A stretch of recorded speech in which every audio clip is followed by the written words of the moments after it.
अब की बार 400 बार, फिर एक बार मोदी सरकार। इसी लाइन पे मोदी जी की गारंटी फिर एक बार थर्ड टर्म में माननीय मोदी जी की सरकार आने वाली है। और इस मोदी जी की सरकार आने के लिए पूरे देश भर में सभी लोगों को मोदी जी के गारंटी के ऊपर विश्वास है। और उसी गारंटी के साथ महाराष्ट्र में भी मैक्सिमम सीट एनडीए को मिलने वाले हैं। आज़ादी के अमृत काल में माननीय मोदी जी ने विकसित भारत 2047 की नींव रखी और उसी तरफ जाते हुए हमें जो 10 साल में जो काम करके इस देश को दिखाया, कांग्रेस के लिए 50 साल में पॉसिबल नहीं हुआ था, वो काम माननीय मोदी जी ने 10 साल में करके दिखाया है। हम जो कहते हैं कि उनकी सरकार 2004 से 2014 तक थी, लेकिन एक भी स्कीम जो हम बोलते हैं कि लोगों के लिए उन्होंने की नहीं है। लेकिन माननीय मोदी जी ने 2014 से लेके 2024 तक 10 साल में क्लीन इंडिया से लेके फिट इंडिया तक, स्टार्टअप इंडिया हो, स्टैंड अप इंडिया हो, मेक इन इंडिया हो, डीबीटी हो, इस सभी तरह से सिर्फ 4 पिलर पे काम किया। खास करके नारी शक्ति, युवा शक्ति, किसान शक्ति और गरीब कल्याण, सभी सेक्शन ऑफ द पीपल को टच करते हुए यानी जो काम किया वो काम अंत्योदय तक है, जो the last person in the community, जिस तक कोई पहुंचा नहीं था आज तक, उस तक पहुंचाने का काम किसी ने किया तो माननीय मोदी जी ने किया है। हम नारी शक्ति इसीलिए बोलते हैं कि नारी का सम्मान करते हुए यानी प्रधानमंत्री आवास योजना हो, जो नारी के घर पे यानी अपने बहन के घर पे घर नाम पे करने का काम किसी ने किया तो मोदी जी ने किया। हर घर शौचालय हो, हर घर इलेक्ट्रिसिटी हो या हर घर पानी हो, सब कुछ माननीय मोदी जी ने दिया। इसके सिवा बेटी बचाओ बेटी पढ़ाओ जैसा नारा जो मोदी जी ने दिया और उसी के तहत आज बेटी बचाओ भी चल रहा है और बेटी पढ़ाओ भी चल रहा है। वही करते हुए नारी को सम्मान देते वक्त 33% रिजर्वेशन का महिला अधिनियम पास करने का काम माननीय मोदी जी ने करके 33% रिजर्वेशन जो लोकसभा और विधानसभा में पहली बार बिल पास किसी ने किया तो मोदी सरकार एनडीए सरकार ने किया। इसीलिए यही नारी शक्ति का करते वक्त 3 तलाक का बिल इस भारत देश में पहली बार हुआ तो मोदी जी के कारण ही हुआ। युवा शक्ति की बात जब हम करते हैं तो सही में यानी आज तक युवाओं को किसी ने युवाओं के हाथ को काम देने का काम किसी ने किया तो मोदी जी ने किया। कांग्रेस सरकार ने सिर्फ युवाओं को हाथ दिखाने का काम किया था।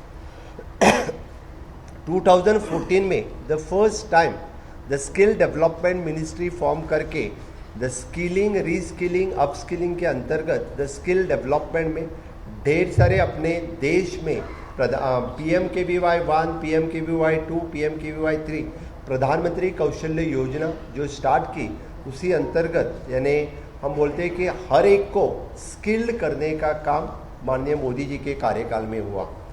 40 साल में इस देश में पहली बार national education policy NEP 2020 introduce हो गई है और देश का विकसित भारत के युवा किस तरह के होना चाहिए उसकी नींव इसी साल रखी है। जब हम स्टार्टअप इंडिया की बात करते हैं या मुद्रा लोन की बात करते हैं, इससे पहले कोई मुद्रा लोन भी नहीं देता था और स्टार्टअप हार्डली यानी फ्यू स्टार्टअप्स 2014 से पहले स्टार्ट हो गए थे।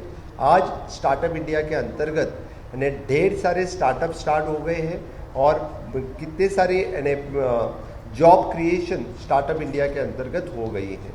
यही युवा शक्ति आज जो विकसित भारत का सपना साकार करने के लिए इनोवेशन हो या डिफरेंट टाइप्स ऑफ जितने सारे IT सेक्टर में हो, मेडिकल सेक्टर में हो, फार्मा सेक्टर में हो, इस तरह का आगे स्टार्टअप लेने का काम इस देश के युवा कर रहे हैं। उनको पूरा सपोर्ट एनडीए की सरकार, मोदी जी की सरकार से मिल रहा है।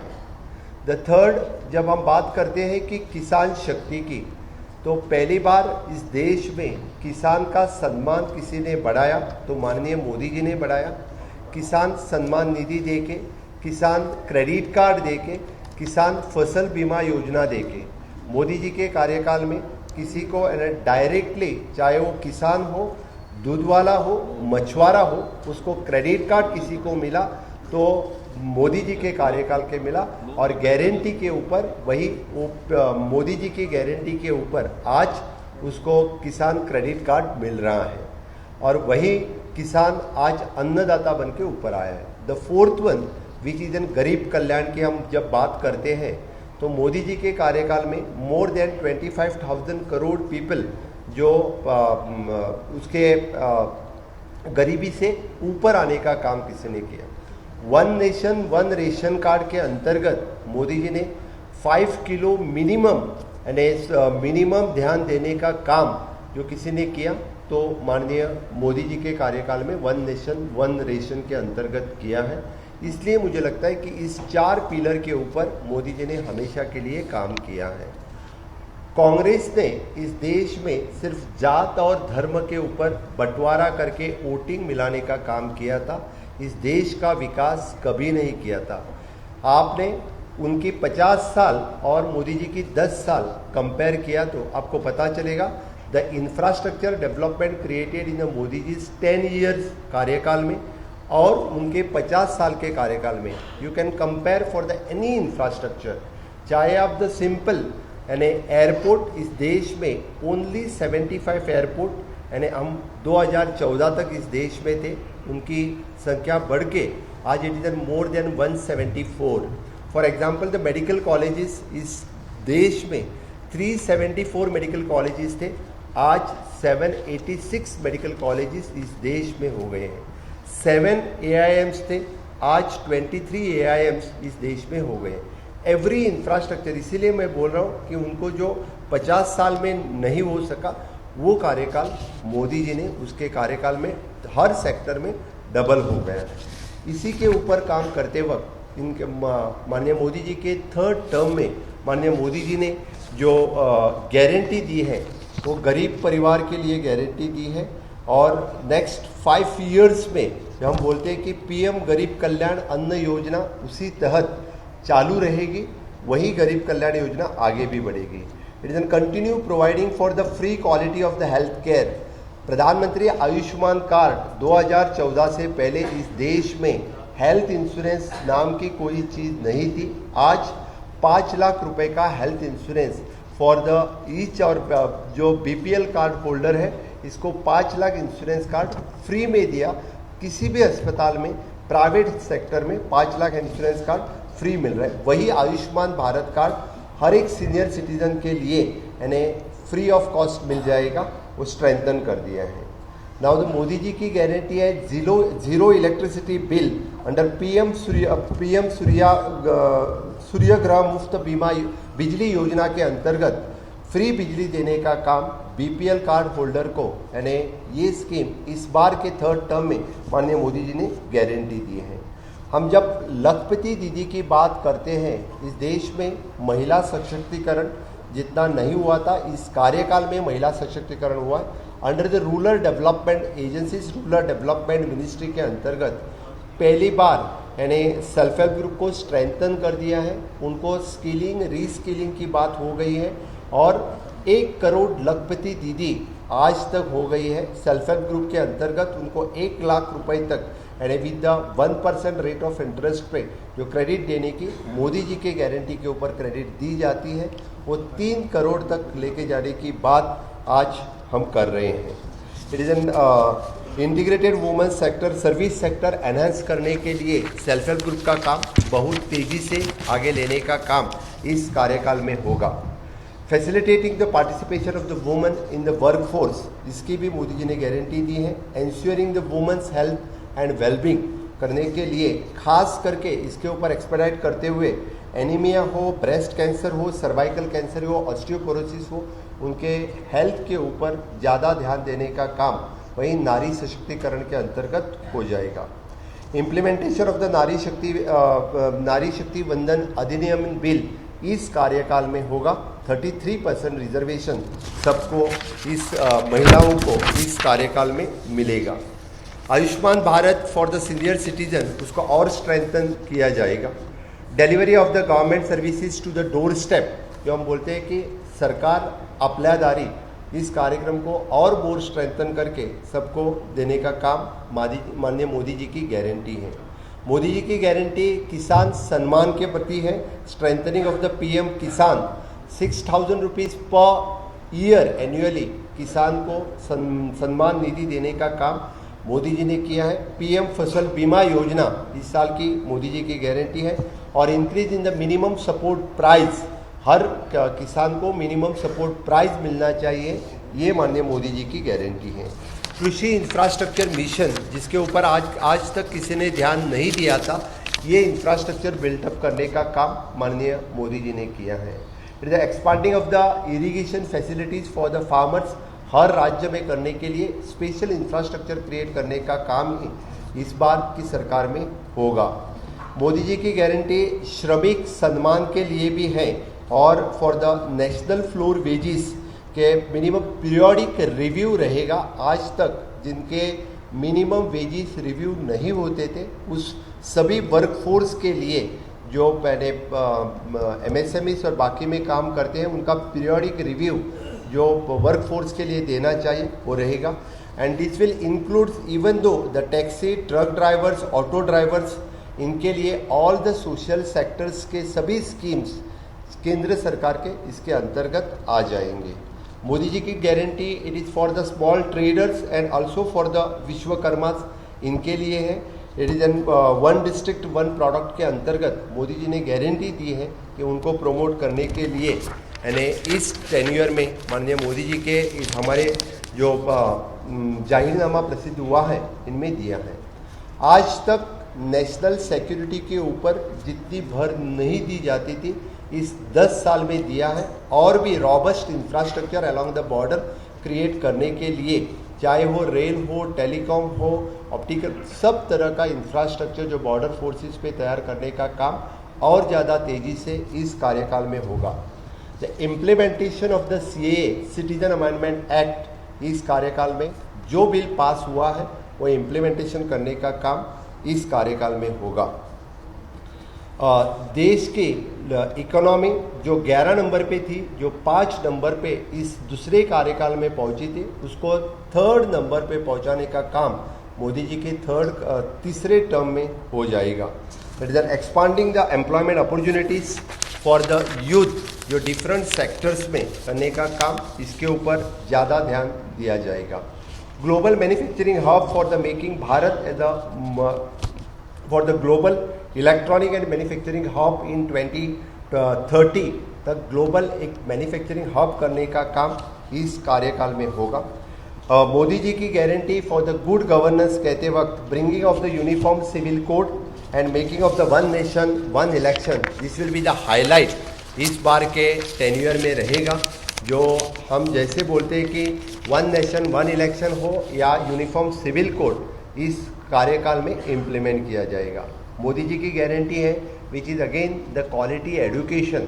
देश में न्यू एजुकेशन पॉलिसी 100% इम्प्लीमेंटेशन इस 10 साल में होगी, which gives the quality education. मुझे लगता है कि पूरे देश भर के सभी मेरे भाई और बहन जो 10 साल के कार्यकाल में मोदी जी ने जो काम करके दिखाया है, तो आगे आने वाले कार्यकाल आगे आने वाले 5 साल में जो गारंटी दी है वो गारंटी हम 100% इम्प्लीमेंट करेंगे।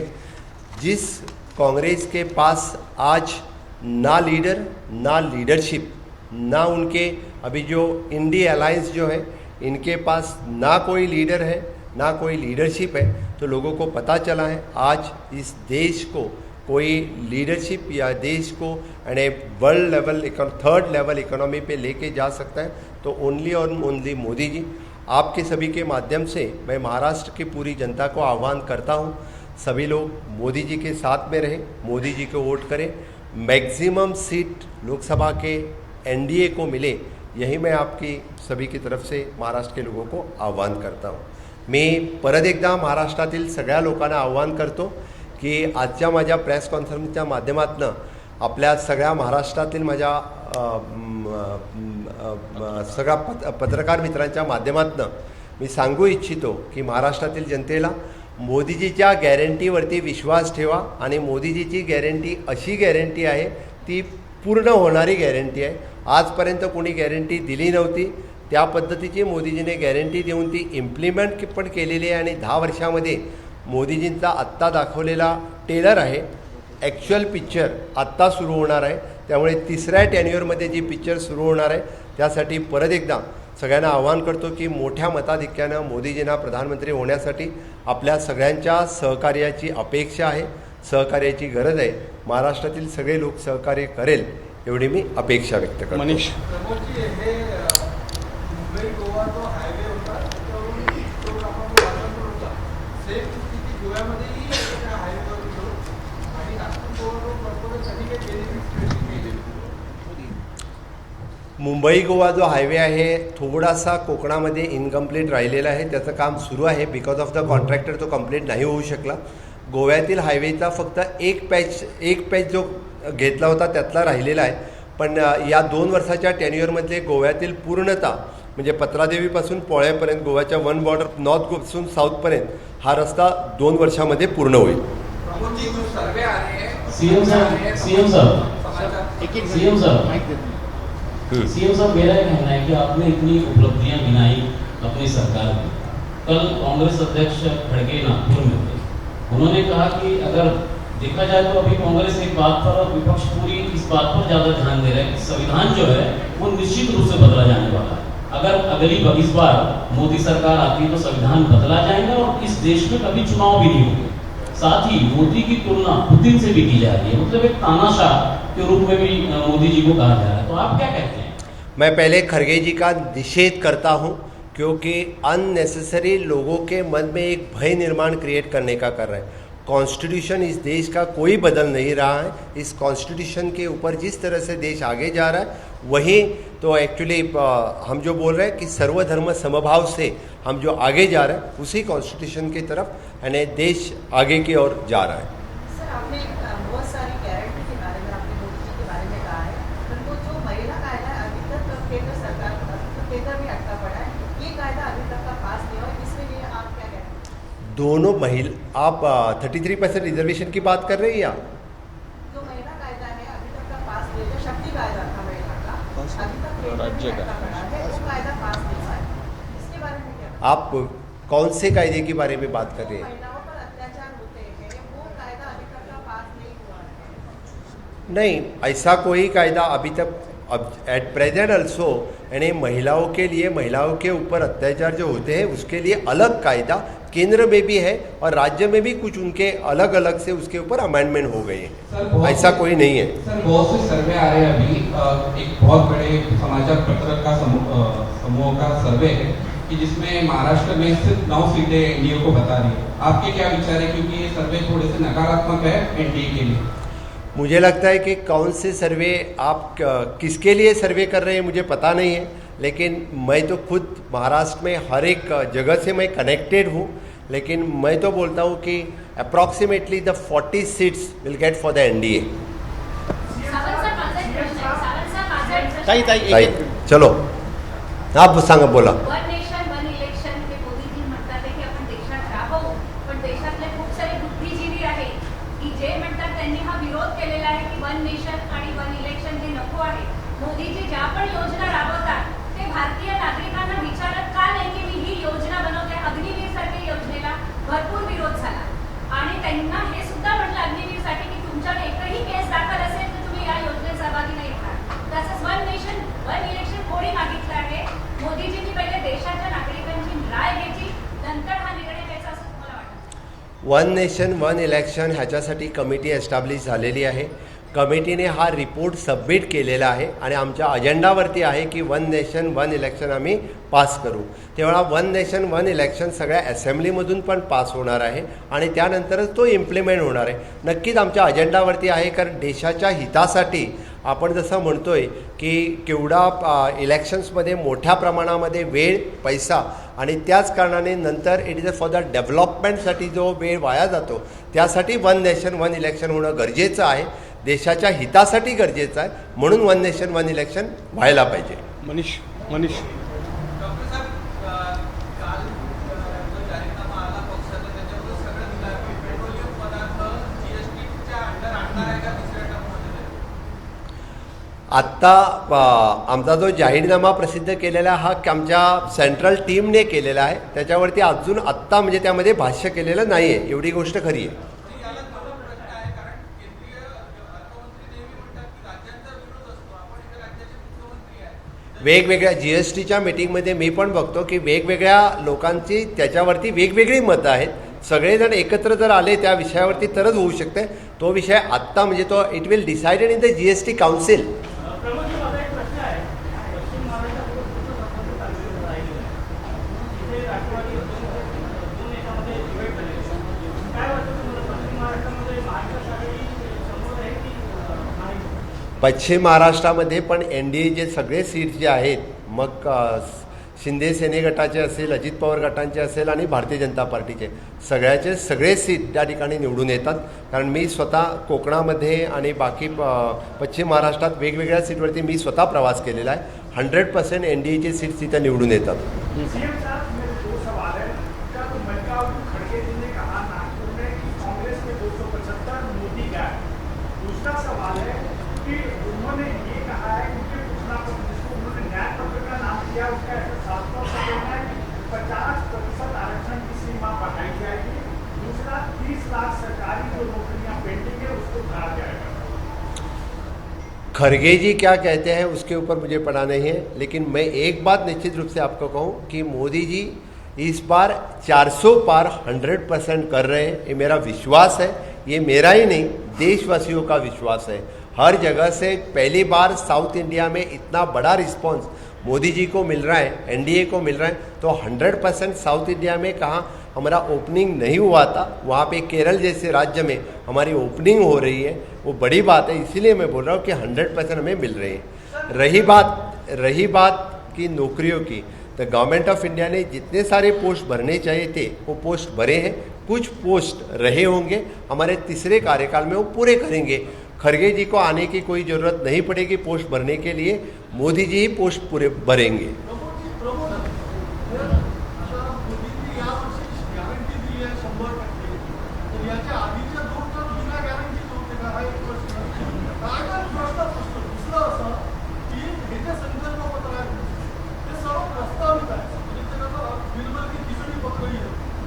प्रत्यक्षात कधी याचा लाभ मिळतो? कारण हे सर्व आम्ही करणार, होणार, सांगणार असं आहे ना, मिळणार कधी लोक? 2014 मध्ये दिलेलं आमचं संकल्पपत्र काढून बघा, त्यातल्या 90% योजना आम्ही पूर्ण केलेल्या आहेत. 2019 मधलं संकल्पपत्र काढून बघा, त्यातल्याही 90% कुठल्या तरी 8-10% राहिल्या असतील वेगवेगळ्या कारणाने, बट मोर दॅन 90% संकल्पपत्रात दिलेल्या गोष्टी वचननाम्यातल्या आम्ही पूर्ण करणारं भाजपचं सरकार आहे. एकच सरकार असं असेल की जे जाहीरनामा देतोय आणि तो इम्प्लिमेंट पण करतोय आणि त्यानंतर त्याची बुकलेट्स मला वाटतं 10 वर्षाचा, मी नक्कीच आमचे अध्यक्ष या ठिकाणी आहेत, 10 वर्षाची जी पुस्तकं आहे कंपॅरिझन विथ द जाहीरनामा आपल्यालाही मी पाठवायला लावीन.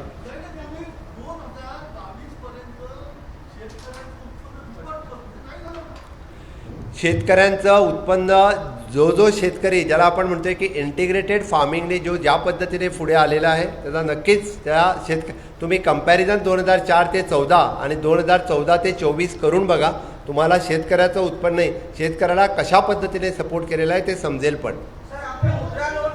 एक मिनिट,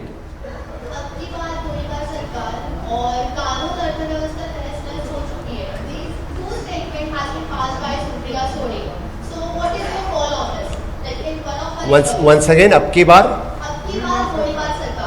गोळीबार सरकार.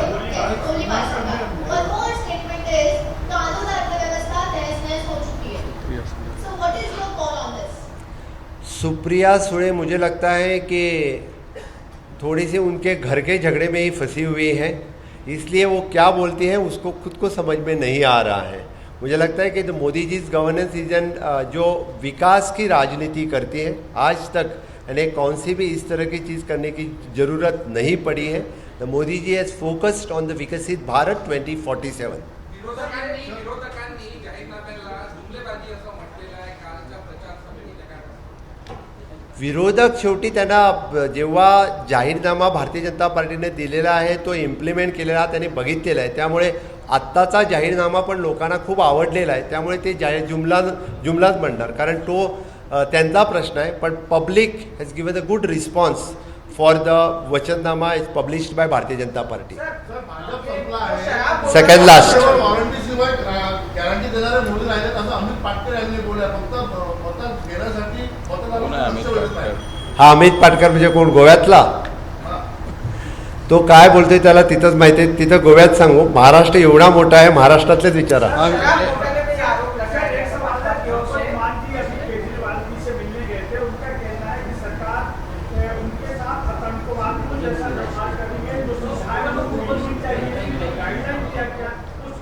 मुझे लगता है कि 10 बार या 11 बार उसको वारंट भेजने के बाद जो खुद आदमी यानी रिस्पेक्ट नहीं कर रहा है, उसको हाई कोर्ट से बाद में उसको अंदर करना पड़ रहा है.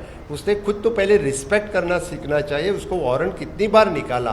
तो इस तरह के यानी कोई भी होने तो किसी के ऊपर वारंट है तो उसने जाके तो वारंट यानी खुद को क्लैरिफिकेशन या देना चाहिए, वो उसने नहीं दिया होगा. बाकी तो मुझे उसके ऊपर कुछ बात करना है. लास्ट प्रश्न, लास्ट एक ही बोला मैं, आप एक साथ में बोला. पणजी में जो स्मार्ट सिटी की बात है वो कांग्रेस का आरोप है कि 1000 करोड़ का घोटाला है. नारकोटिक ड्रग्स जो है सबसे ज्यादा वहाँ चलता है. एजेंसी और अथॉरिटी जो है नेग्लिजेंस करती है. और माइनिंग घोटाला 59 लीज की बात जो है उसको लेकर भी कांग्रेस ने आरोप लगाया कि 35,000 करोड़ का घोटाला. और सबसे बड़ी बात जो देश में चल रहा है सर, शराब घोटाले का पैसा गोवा इलेक्शन में यूज हुआ, तो क्या गोवा की लोकल बॉडी ने ऐसी कोई जांच करके उस तथ्यों को पाया है? पहली बार स्मार्ट सिटी का काम एक बार आप थोड़ा सा डिले हुआ था, ये बात सही है. आप खुद आके देखो, वहाँ का योग सेतु, ज्ञान सेतु, अटल सेतु, इस तरह के सेतु आके आप एक बार देखो तो फिर आपको पता चलेगा कि पेंजिम किस तरह से स्मार्ट सिटी हुई है.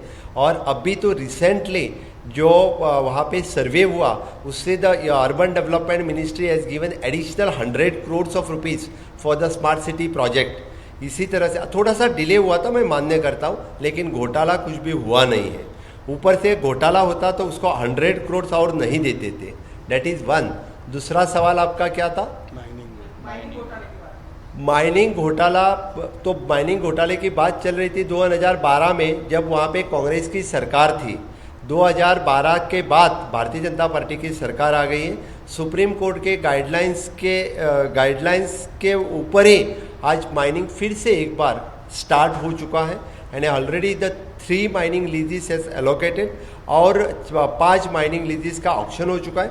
बाकी 10-12 माइनिंग लीजेस का ऑक्शन होकर सुप्रीम कोर्ट के गाइडलाइन के अनुसार ही यानी गोवा की माइनिंग लीजेस ऑपरेट हो रही हैं. तीसरा सवाल, आम आदमी पार्टी का जो पैसा 50 करोड़ गोवा में कहाँ खर्चा हुआ? उसके ऊपर तो इन्वेस्टिगेशन दिल्ली में चल रहा है, इसीलिए तो वो मुझे अभी पूछ रहे थे. मुझे लगता है उनको भी पता होगा क्या चल रहा है.